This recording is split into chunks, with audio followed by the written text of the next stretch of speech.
I mean, it feels good to be home. Feels good to be back. Honestly, all that traveling, it does. You do feel it on your body a lot. So I mean, you gotta be mentally focused to come back and compete tomorrow night and Saturday night. So I feel like with the practice and preparation we're going through, it should be just fine.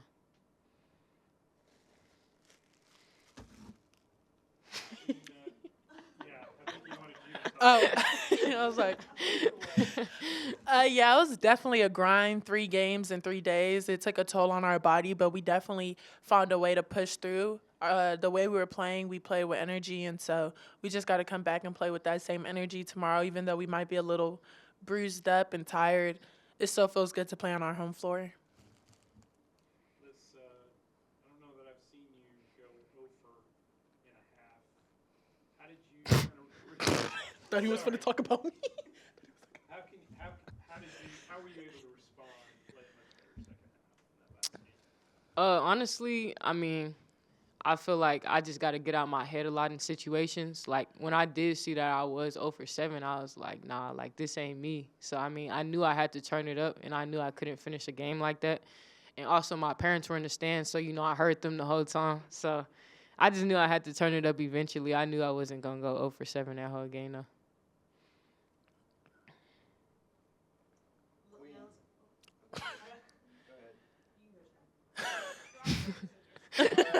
Somebody. Queen, I guess was the first game in Cancun. You had kind of a rough night, and then Coach said she talked with you for an hour. Hmm. What did you take the most from that discussion? She just kind of told me that I'm not playing hard, and I definitely agreed with her. I didn't feel like I was playing with everything in me, and that was one of the reasons I was talking to her, just like letting her know what more can I do, like to produce on this team, the way I have in the past, and just hearing and seeing what she wants me to do, kind of just opened up my eyes and gave me a more clear thought and just a more clear focus, and being able to see what she wanted was just real eye opening, and I appreciated it. Honestly, she was real honest and blunt and straightforward, and I needed it. So Was it on film or was it just? it was in person. I just was talking to her about like the type of shots I should be taking and like what she expects from me while I'm on the floor and things like that.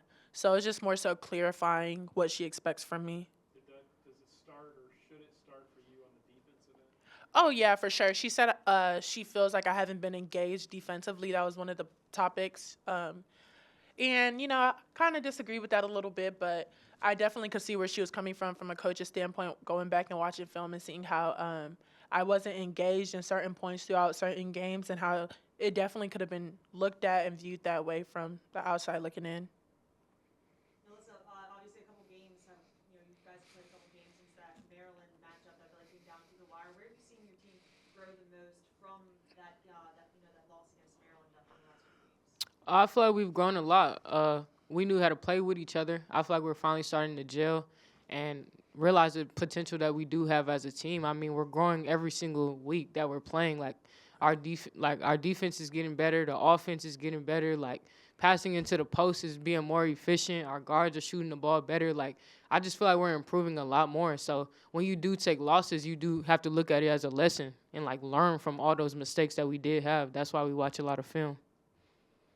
Melissa, 19 rebounds is pretty ridiculous. I mean, is that as fun or more prideful than the 21 points just because it is such an absurd stat? Absolutely. Like he said, when I was 0 for 7 in that game, I did have 10 rebounds at the half. So, I mean, I was more happy about that than having 0 points. Points will come. Yeah, the points will come, but rebounds, everybody's not doing that every night.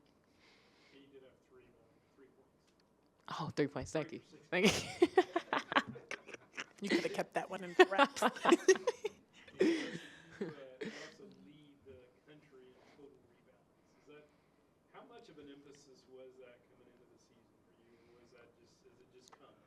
I mean, it's huge. I take pride in rebounding. Like, every night I want to have, either me or Queen going to have the most rebounds, and we take pride in that. We know our team needs us to rebound every single night. So, I mean, I feel like it's a job for us. Like, we're supposed to do that. So, I don't know. I feel like it's supposed to come. Do you guys ever go out there after like a week of competing with each other, boxing each other out, and kind of feel like, whoa, this is, you obviously have someone good to practice against. It's a little easier when you get in the game and it's not like Sometimes she steals my rebounds.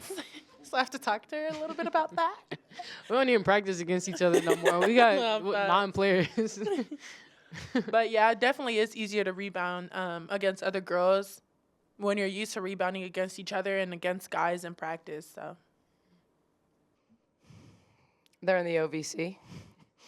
I think they play really hard. Obviously, I knew their former coach because when I was at Louisville, he was a high school coach at Lexington Catholic, which was always really, really good. And so I think they're just in that phase where with a new coach, learning a new system, haven't really gelled together, but play really, really hard. So, this is just one of those games where, regardless of the opponent, we've got to show up and compete on every possession and work to get better. Nikki, this may have been just the way it was already set up, but is it good to have this game before you go into Missouri, that kind of thing? Just to get a game under your belt? Well, yeah, I mean, I think honestly, like, we're tired. I don't think there's any question, we had to go real light today. And I told him, I said, I get it, you're tired, I'm tired, I didn't play. But I feel tired today. And, so, I mean, at least I like the fact that we're playing on Tuesday, can take a day off on Wednesday and have 2 good prep days for Missouri on Saturday. And honestly, like, this was a game that was on the schedule, and we chose to go to Cancun and play 3. Like, that was not on the schedule. So, we kind of fit that in. I think it's a little tighter. I think more ideally you play Wednesday, Saturday. But for us, it was an opportunity. It was a game that had been contracted. And so, we'll just, get ready and show up and compete after 3 days and 3 games in 3 days. I think at least having a prep day today and then a shoot around tomorrow will help us get ready for really understanding what they do. Where have you seen your team grow the most? Obviously, that matchup against Maryland, was a really, really close game. So, I guess what aspects of the team have you seen grow since then? I think, I really feel like we're starting to gel defensively. I think that's the biggest thing I'm seeing, between Maryland and then all 3 games. I think that the players really started to understand and have better synergy at the defensive end. I think especially Arizona State and Houston, Queen really asserted herself at the defensive end, which gives us, she's obviously a great presence, and when we get good defensive effort from her, that makes us better. But I think they're buying into defensive game plans, really understanding. I mean, I think between, having a 1-day prep coming off Maryland for Fordham and getting them to understand that team was going to be a challenge because of how they play. I know, talking to them when they watched Fordham the following day, that they realized, when they watched Houston play Fordham, that they got beat on a lot of plays that we didn't get beat on because we were really dialed in. So, seeing that the things we work on, that when they carry them over to the game, really challenges a team to score. So I think that's where our biggest growth has been so far. I've always said that I think it's easier to get a team to gel defensively sooner than it is offensively. I just think it takes time for players to understand where their teammates want the ball and when they want it. But I thought, we did a good job against Houston of sustaining, kind of a down half for Nalissa and did enough to take the lead going into halftime. And then when she got it going, obviously we were kind of rolling there in the third against Houston. Coach, how do you feel like the team handled trying to make adjustments, game preparation, all that stuff without a day of practice to do it? I mean, I think they had to dial into film. I mean, they really had to dial in. We didn't even have walkthrough opportunity. We didn't have space for walkthrough. We didn't have shoot-arounds because we played those early games. And, there wasn't even a shoot-around available for the 11 a.m. tip. We could have shot at 7 a.m. For the last game, but I didn't think it was worth it after 2 days to get them up at 7 o'clock to do a 30-minute walkthrough. So, I think it was about really dialing into film. I mean, admittedly, like, Arizona State and Houston were a little bit easier prep than Fordham was, just because of the volume of things they run. It doesn't mean they weren't as good at teams, but when it comes to what do teams run, how do they run it, what defense do they run, Houston and Arizona State were both pressure man-to-man teams and didn't run a ton of different things on offense, which made preparation a little bit easier. But I thought they were pretty dialed into personnel, and we really settled in against Houston after we let Blair get off on us a little early. I thought we did a good job on everybody else. With the two games that you talked about where you all played better defense, I think that was after you had the discussion with Quinn. Yeah. Is that where some of that talk was about, was starting it on the defensive end, that kind of thing? Absolutely. I think you can control what you can control. I mean, she was 0 for 9, against Fordham. And, it was probably forcing shots and, just getting her to understand she can impact the game. And if she'll defend and rebound and run, we'll get her. The offense is going to come. We're not going to stop throwing her the ball, even if she misses. She's a big part of what we're trying to do. And but that she can impact the game at the defensive end. And I've challenged her since I took the job. I said, it's up to you. I firmly believe Queen, if she wants to be, could be National Defensive Player of the Year. And I don't just say that. I think her athleticism, her shot blocking and rim protecting perspective, but I think she can switch and guard guards late in shot clocks. I think she can guard bigs who are mobile. She can guard bigs who have size. I think she's capable of playing anywhere and everywhere at the defensive end of the floor. But it's not always fun to play defense. And so, kind of challenging her to take that on, to, want that, to embrace that, and that, we're going to reward her. We're going to reward her if she runs. We're going to, we're going to play through Liz, Liz is going to get touches and should, but it's not that we're not running a lot of actions, to get Queen touches on the block and to move her around a lot. And I think she saw that when she and I talked. I really talked to her about getting her on the move and if not just standing around. And, some of that is just feel. Like when for 3 years you've been told to play on the backside low block and offensive rebound, and getting her to follow the ball and rise when Liz rolls and to be more mobile and to understand spacing, that just takes time, and even though we've had practice and we run plays where she knows she moves, sometimes in games you resort back to what you know best until you really get a feel for where are my openings, where is the space, where can I drive, where can I flash to, so that's still just a work in progress for her.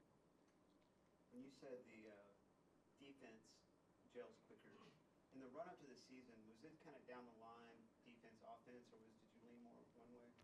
Well, I think in the off season, as far as summer stuff, summer workouts, there are teams that have their full squads there in the summer, and they can have full on practices. We didn't even have enough able bodies. Sarah didn't get cleared till September, and K-Mac didn't get cleared till August. We didn't have Jamie.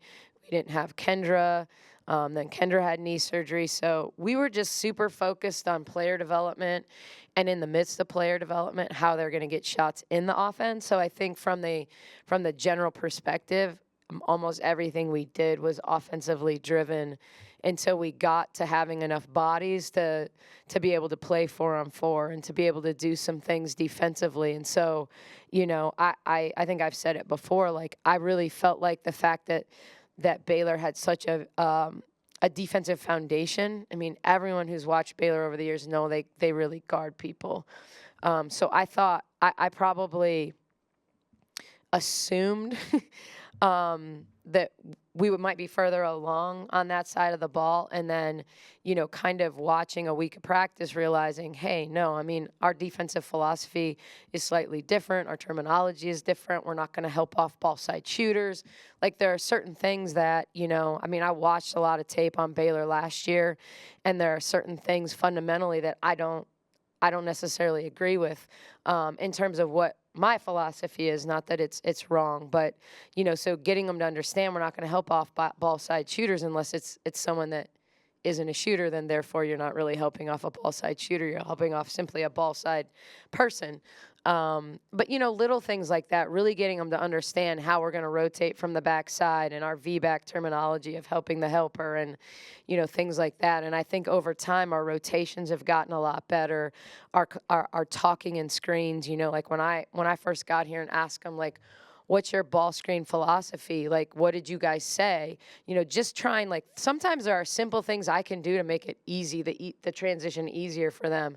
And they said, ball you basket. And I said, so every time you go up to set a ball screen, like, you yell ball me basket or ball you, like, I mean, it became like a little bit of a joke. I'm like, I get the concept, but what did you say? Like, certainly you didn't say ball you basket, and it was like, well, we just said screen. And then that was their fundamental defense. I said, okay, well, that's, because we're going to switch up our ball screen coverages, because we're going to do different things, like, we have to use different terminology. So even stuff like that is new for them, like calling what we call for hedge, and we use colors, and we use, I asked the other day, I said, what terminology did you use when you wanted to take a foul, when you had a foul to give? And they said they didn't have one, and so there are certain things like that, like, I'm continuing to learn on the fly, like, because you get in those situations, and we had a foul to give late in the second quarter against Houston, and I'm saying, like, take the foul, and we didn't, and we gave up a 3, and they missed it, and I'm thinking, okay, we got to have a color. All right, our color is purple now. Purple's our color for taking a foul, But, I mean, there are simple things like that you learn as you go along that you can't take for granted that is in place.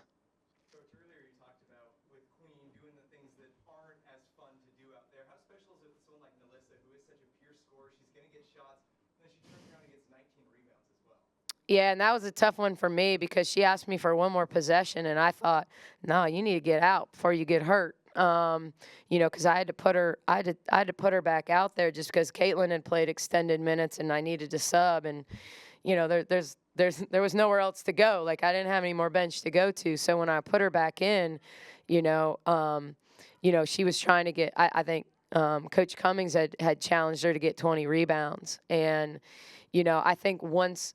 I'm not stat watching. It's just not what you do as a head coach, and especially when there's no board in Cancun, updating in front of you, and then once you take somebody out at that point, it looks really bad if you put them back in the game, and so, I think that's controlling the controllables. I'm not putting the ball in the basket right now. I can go rebound for my team.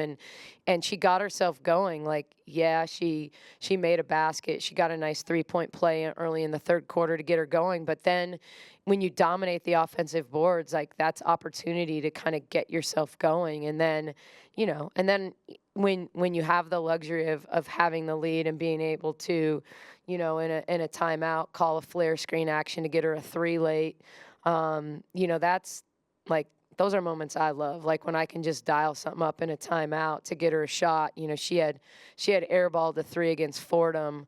So to be able to come back and in a situation that was less pressure and say, hey, we're going to run this action. And, you have worked your tail off. You've gotten to the offensive glass. You've run the floor. You've owned the defensive glass. Like, let me get you an easy one, and really give her the confidence to take that 3 coming out of the timeout. I think motivates her, going into the next game too.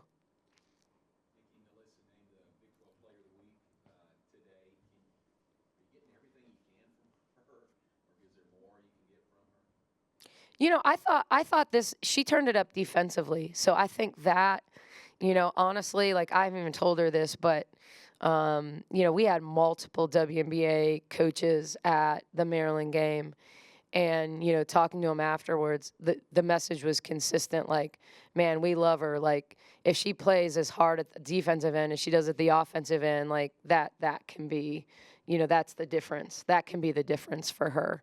And so I really feel like, that's a part of her game that can keep growing. Like, I mean, yes, everybody has their strengths, but I think just being engaged, not giving up threes if she's guarding someone, by the time we hit Missouri, like, their 4s and 5s shoot 3s, and so we're going to be challenged to guard at the arc with our bigs, and certainly the challenge in that is you leave rim protection to do it, but you have to. And so, her being challenged to guard different types of players, like, look, I'll be really honest, when you think about the next level for her, the power forward position is the most special position in the WNBA. Like, there are great players at every position, but if you look at the key players in that league and the teams that are the best, they have versatile face-up fours, like the Elena Deladons, Candace Parker, Brianna Stewart, like Nafisha Collier's, like those guys make those teams special.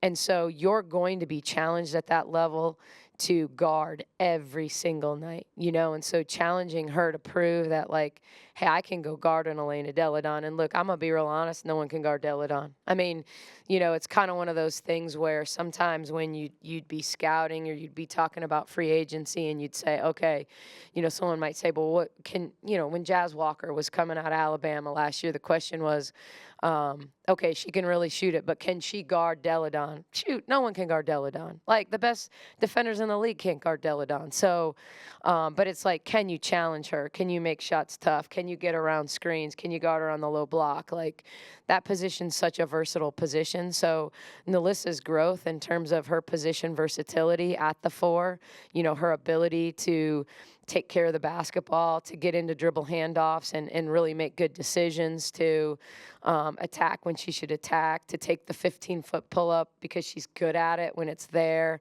to not be baited into shots, at times, and play to the next action. That's all going to be part of her growth and maturation. Like she's great. I mean, there's no question she's great.